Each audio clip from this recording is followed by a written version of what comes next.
Olá, meu nome é Patrícia e esse aqui é o Estante Clássica, seja muito bem-vindo. Nesse canal eu falo sobre livros, então se esse é um tema que te interessa, se inscreve e clica no sininho para você receber notificação toda vez que eu postar algo novo por aqui. Hoje eu vim fazer um vídeo para falar da minha leitura mais recente, que eu finalizei, falar também um pouquinho sobre o que eu estou lendo no momento e trazer aqui alguns livros, bem pouquinhos, que eu peguei no sebo ou que a gente comprou, né, direto de novinho. Então eu vim mostrar aqui pra vocês. Tem um vídeo recente que eu fiz mostrando vários livros, né? Mas a gente fez aí um passeio ontem e pegamos mais alguns livros que estavam num outro sebo, que eu até comentei nesse meu vídeo que a gente chegou atrasado em um dos sebos que a gente vai, já estava fechado, então dessa vez a gente pegou. A gente foi fazer um passeio, ver uma exposição muito legal, que inclusive se você mora aqui no Rio de Janeiro, tá rolando algumas exposições muito legais lá no CCBB, lá no centro do Rio. Então a gente foi lá para ver duas exposições, uma de um artista que ele fez algumas artes do Final Fantasy, e de ele também trabalhou, eu tava lá vendo, ele fez algumas artes para DC, acho que para Marvel também, se eu não me engano, ou só para DC. Bom, mas é muito interessante.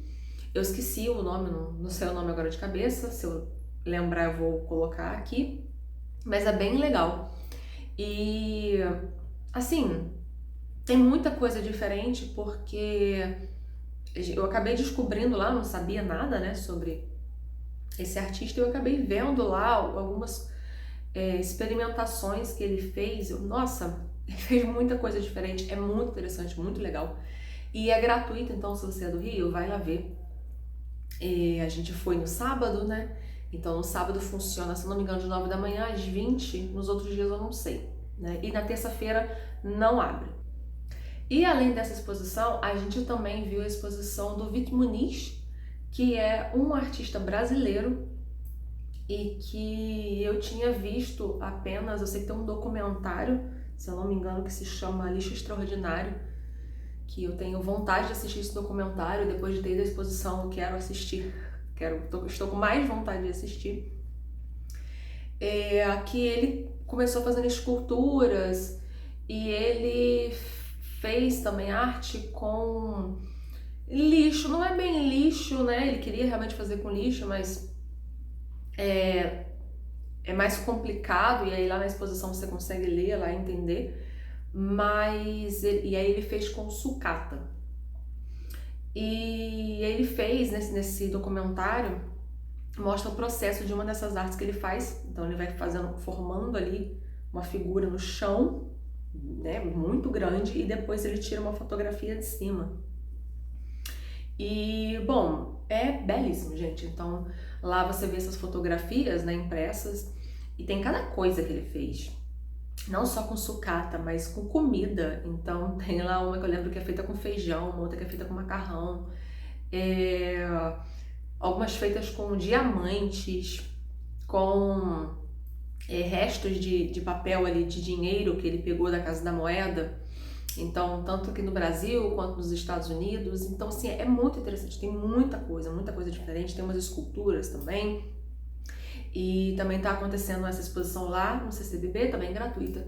Então a gente foi lá ver e eu super indico para quem é daqui do Rio ou da região metropolitana, aqui das redondezas, né? Então a gente fez esse passeio e foi pegar alguns livros. A gente até ia numa feirinha nova que eu descobri, também que tá tendo lá no centro do Rio, mas a gente acabou se enrolando com o horário e resolvi deixar para outro dia. Mas eu vim aqui então mostrar esses livros e falar um pouquinho sobre a minha leitura recente. Depois que eu terminei o Fahrenheit 451, que eu já fiz de vídeo aqui no canal, se você não assistiu eu vou deixar linkado aqui em cima,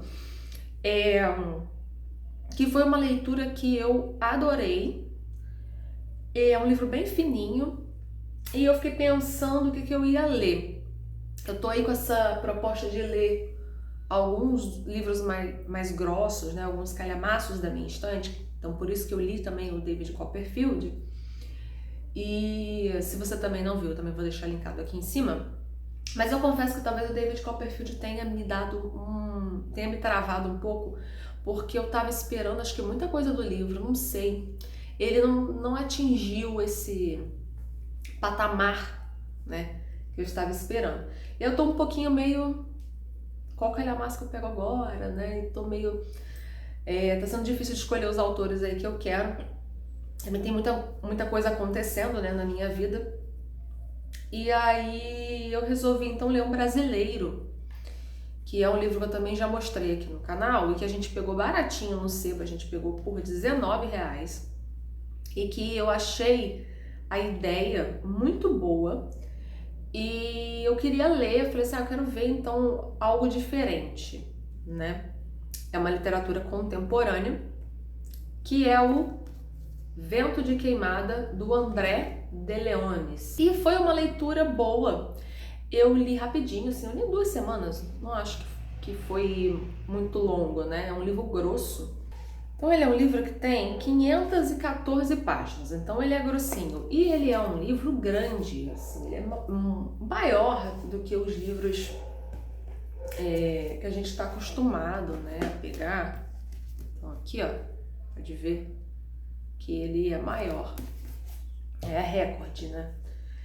E, bom, eu não marquei muita coisa, vai ver que só tem 2 marcações aqui. O que eu achei dessa leitura? Tem alguns pontos positivos e alguns pontos negativos, tá? Inclusive eu estou pensando se eu vou fazer um vídeo só para falar sobre esse livro, como eu costumo fazer aqui, né, de resenha, ou se eu vou só passar um pouco aqui nesse vídeo mesmo, tá? Tô pensando. Então aqui nesse livro, esse livro se passa ali em Goiás, em algumas cidades ali, em Brasília, mas ele se passa mais em cidades menores. E a gente acompanha essa personagem chamada Isabel, que ela é formada em História, mas ela não foi trabalhar nem como professora, nem como historiadora. Ela até em algum momento que ela fala que ela poderia ter sido, né? Mas ela vai trabalhar com o pai, sendo uma assassina de aluguel, tá? É isso. Então ele é um livro violento, mas eu confesso que eu estava esperando mais violência. Por quê? Porque aqui no início, na folha, na orelha do livro, né, essa menina Luísa escreve aqui um Tarantino tropical, mas não tanto, já que é seco. Então eu tava esperando uma coisa Tarantino, sabe, muito grande. Porque o que acontece, né? O Tarantino, eu não vi todos os filmes do Tarantino ainda, mas pelos filmes que eu assisti, ele tem uma coisa que eu gosto, que ele vai construindo devagar, né? Aquela tensão. O filme dele mais recente que eu assisti foi Os Oito Odiados, então ele vai construindo aquela tensão. Num determinado momento do filme, né, já lá pro final, aquilo explode e acontece, e tudo que acontece é muito, muito doido, muito louco. E até é engraçado às vezes, meio caótico, sabe? Então, aqui tem um pouco, tá? Tem uma tensão enquanto você vai lendo e vai tendo essas cenas de violência aqui e ali, mas quando a parada realmente explode e tem uma coisa que acontece, né, lá pro final, eu senti falta dessa cena de violência ser mais bem descrita, assim, para que eu conseguisse imaginar uma coisa muito fora da realidade quase, sabe?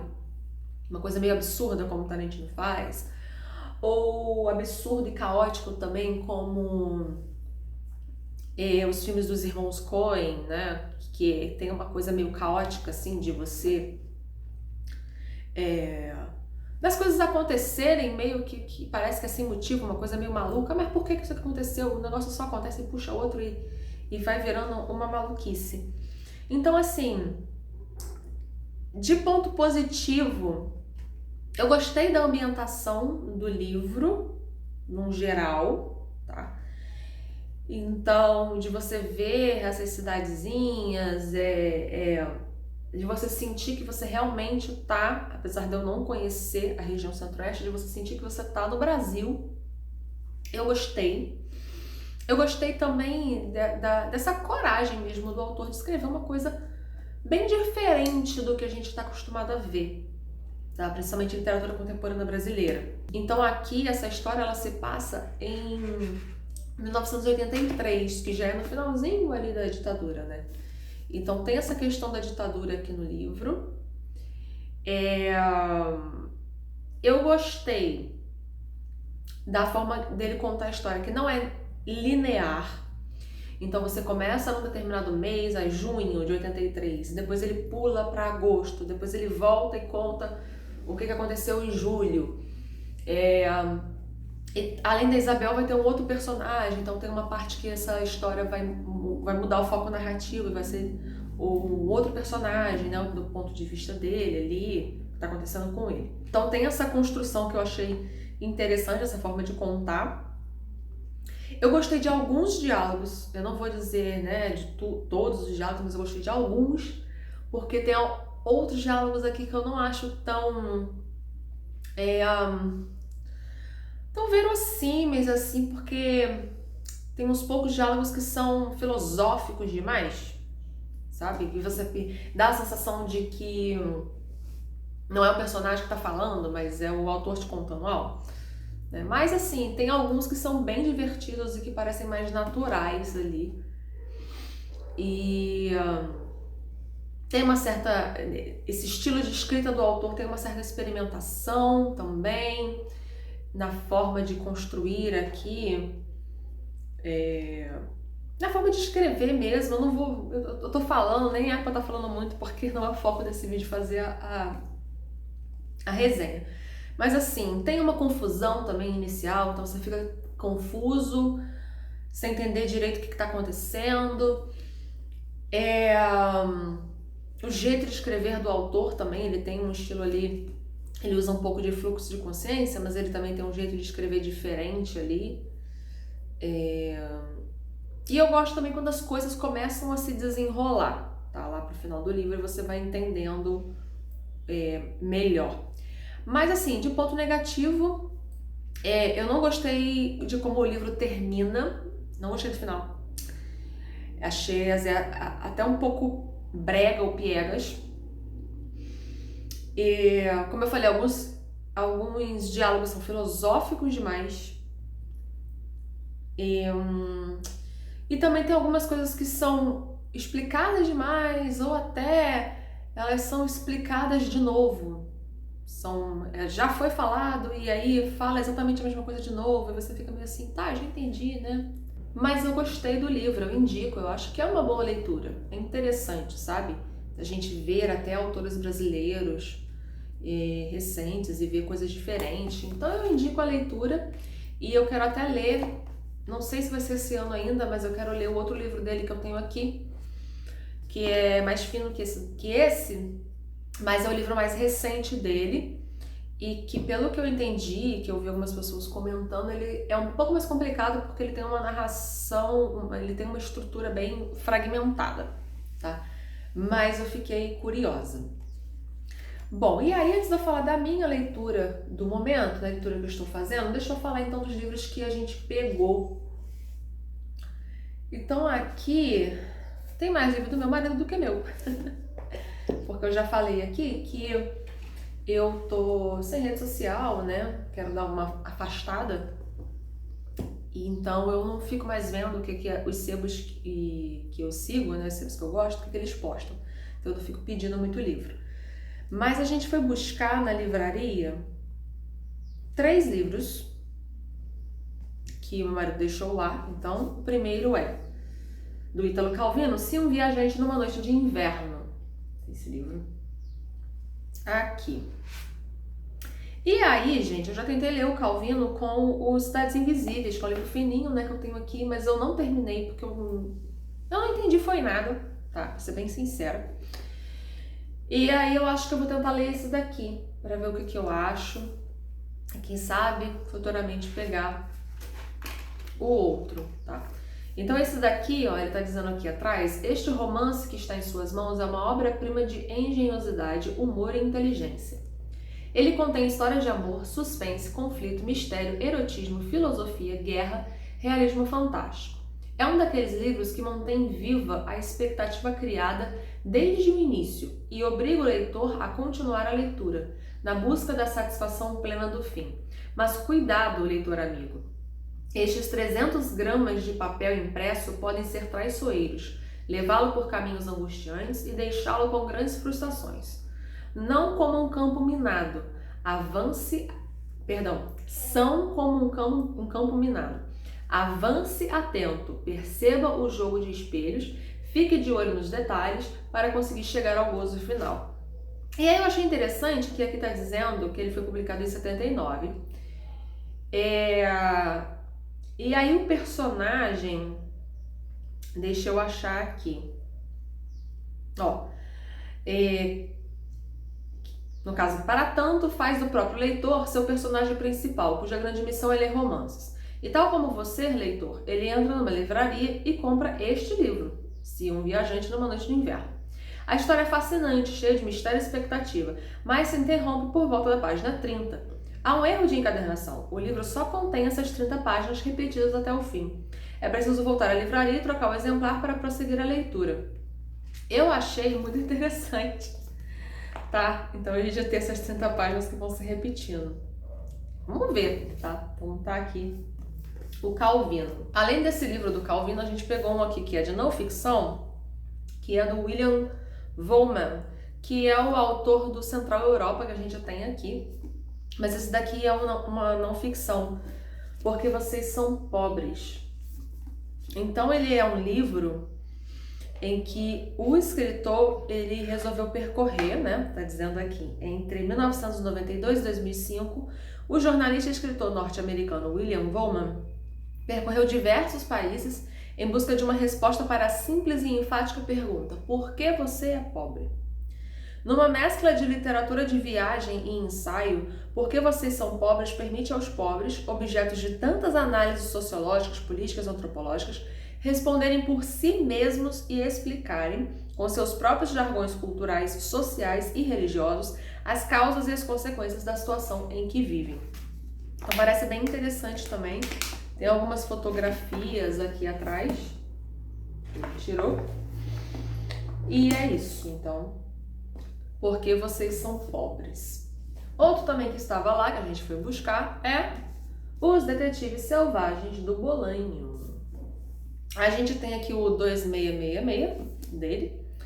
E meu marido queria muito esse daqui também. Que o 2666 é um livro que não foi finalizado, né? Pelo que ele me disse. Eu não sei muita coisa sobre o Bolanho. Aqui atrás está dizendo, vencedor do prêmio Rômulo Gallegos, de 1999, Os Detetives Selvagens foi eleito em 2006 o livro chileno mais importante dos últimos 25 anos. Então aqui a gente tem dois personagens que são poetas e que decidem investigar na década de 1970 o que teria acontecido com Cesária Tinajero, uma misteriosa e desaparecida poeta da vanguarda mexicana do início do século XX. Tá? Então temos aqui Os Detetives Selvagens. E aí, como a gente não pega só os livros que a gente reservou, a gente sempre traz alguma coisa, ele também pegou lá o Middlesex, né? Que infelizmente é folha branca, tá, gente? Não gosto de folha branca, cansa muito a minha vista. Mas a gente tem aqui esse livro. Quando atinge a puberdade, uma estranha metamorfose acontece com Calliope Stephanides. Ao contrário das meninas de sua idade, ela vai adquirindo um aspecto viril e sente forte atração por uma colega de escola. Em busca de sua identidade, a jovem Calliope penetra na incrível história da família Stephanides e acaba superando os efeitos da criação feminina que recebeu para assumir sua verdadeira natureza.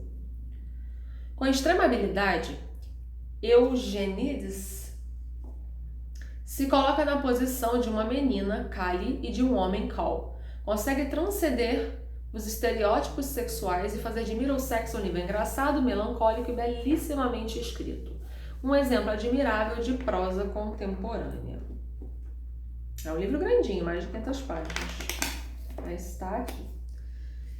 E além desse, eu só peguei um livro lá, que foi O Jogo de Armar, do Edgar Telles Ribeiro. Tá bem sujinho, eu tenho que limpar os livros para colocar na estante. Eu li Uma Mulher Transparente, também fiz vídeo, já tem bastante tempo no canal. Se você não viu, se interessar, eu vou deixar linkado aqui em cima ou aqui embaixo, se não tiver mais espaço para colocar vídeos aqui em cima.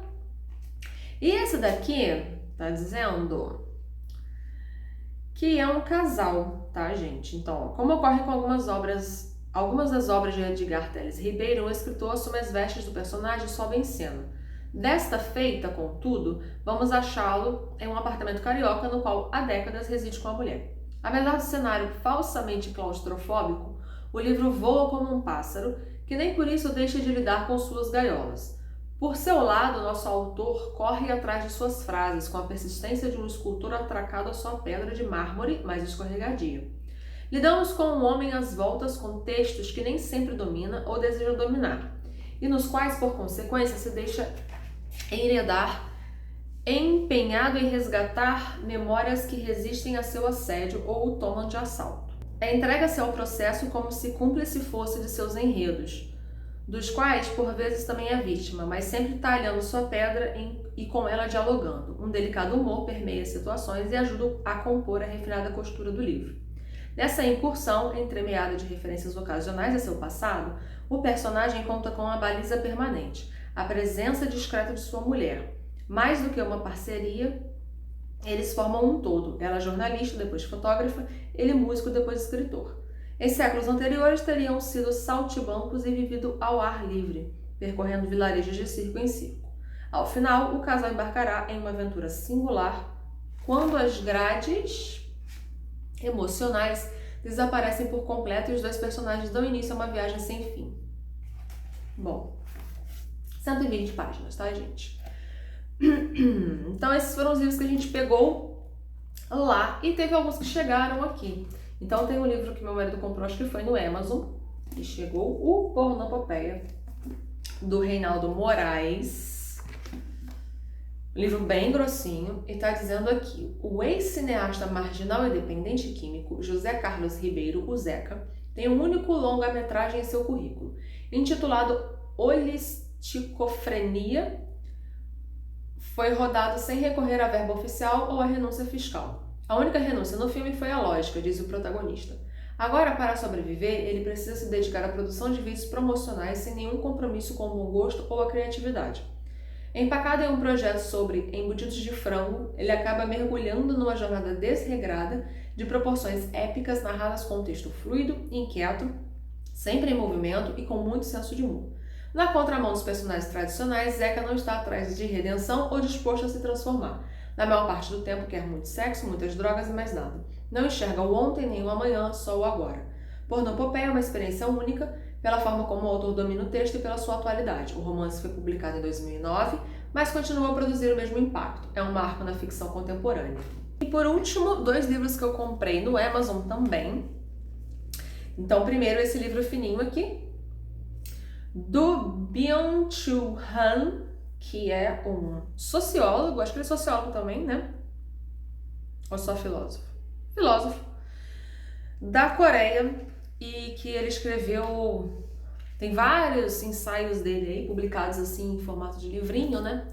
O mais famoso é A Sociedade do Cansaço, que eu tenho interesse, mas não por agora. E eu li A Crise da Narração, que eu já falei aqui no canal, tem que fazer um vídeo sobre ele. E aí agora eu comprei esse daqui que também tem um pouco a ver, assim, que é A Expulsão do Outro, Sociedade, Percepção e Comunicação Hoje. Aqui atrás diz assim: o tempo no qual havia o outro passou. Desaparece o outro como mistério, o outro como sedução, o outro como eros, o outro como desejo, o outro como inferno, o outro como dor. A negatividade do outro dá lugar hoje à positividade do igual. A proliferação do igual constitui as transformações patológicas que afligem o corpo social.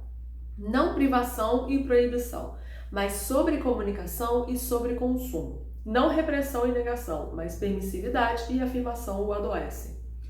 Não a repressão, mas a depressão é o patológico sinal dos tempos de hoje. A depressão destrutiva não vem do outro, mas de dentro. Então eu achei interessante, porque eu quero ler um pouco, entender sobre essa crise da alteridade também. Então eu comprei. E por último eu comprei um Essa de Queiroz, A Cidade e as Serras, da LPM Pocket, essa versãozinha aqui. Porque eu tô com um projetinho pessoal, tá, de fazer uma leitura sobre grandes livros da literatura e que principalmente são estudados na escola. Então, um muito importante na literatura de língua portuguesa é o Essa de Queiroz. E esse livro aqui, ele até cai em alguns vestibulares. E eu achei interessante que ele fala aqui de um personagem, né, que ele tem que ele é contra esse progresso. Então ele fala aqui, A Cidade e as Serras é basicamente uma sátira ao culto da tecnologia. Revela um personagem que tornou-se célebre em sua obra, Jacinto de Tormes, o dandy espirituoso português residente em Paris. Homem inteiramente em dia com todos os avanços tecnológicos. Do outro lado, Zé Fernandes, um crítico das grandes cidades, do progresso e denunciador de seus malefícios. É desta oposição que Essa de Queiroz constrói um dos seus mais atemporais e contundentes romances. Eu achei muito interessante. Só uma letrinha bem pequenininha, né? Porque é LPM Pocket, mas tava bem baratinho e eu comprei. Então esses foram os livros que a gente comprou, que são novos aqui em casa. Minha leitura atual, depois que eu terminei O Vento de Queimado, eu tava nessa vibe aí meio, né, Tarantino ali, dessa violência. Mas eu estava assistindo um vídeo da Aline, do Livre com Livros, que eu já citei aqui, mas eu vou deixar o vídeo aqui embaixo, e ela estava falando que ela ia ler em junho. E aí um dos livros que ela citou foi o Todos os Belos Cavalos, do Cormac McCarthy. E eu tinha o livro aqui em casa, eu também tenho Meridiano de Sangue, eu não li nada do autor ainda. E aí eu falei assim, já que ela vai ler em junho, eu também lerei para comentar, ter alguém aí para também trocar sobre essas leituras, né? E eu tô na página 59, mas já tem uns dias que eu não pego esse livro. Deve ter uns 3 dias, talvez. Eu já tô sentindo que vai ser difícil. Por quê? Difícil retomar. Porque eu vi que esse aqui é o mais acessível do Cormac McCarthy, mas quando eu peguei, assim, eu começo a ficar 3, 4, 5 vezes na mesma frase, relendo, eu falo, gente... E aí quando o livro começa a engatar, eu tenho que parar, porque eu tenho que fazer alguma outra coisa na minha rotina. Mas eu já li bem, né, até o 59, e eu tô gostando, eu tô curtindo. Mas o Cormac McCarthy, ele tem uma escrita meio... Eu não acho que é floreada, mas ele tem um jeito específico de escrever, e eu tava pesquisando e vi até o Daniel Galera falando sobre, que o Cormac, ele se inspira um pouco ali na forma como a Bíblia King James foi escrita. Então tem uma coisa assim, meio... um jeito muito específico de falar sobre o ambiente, tá, gente? Mas os diálogos não são floreados não, tá? Como se você estivesse lendo o personagem do século XIX falando, não.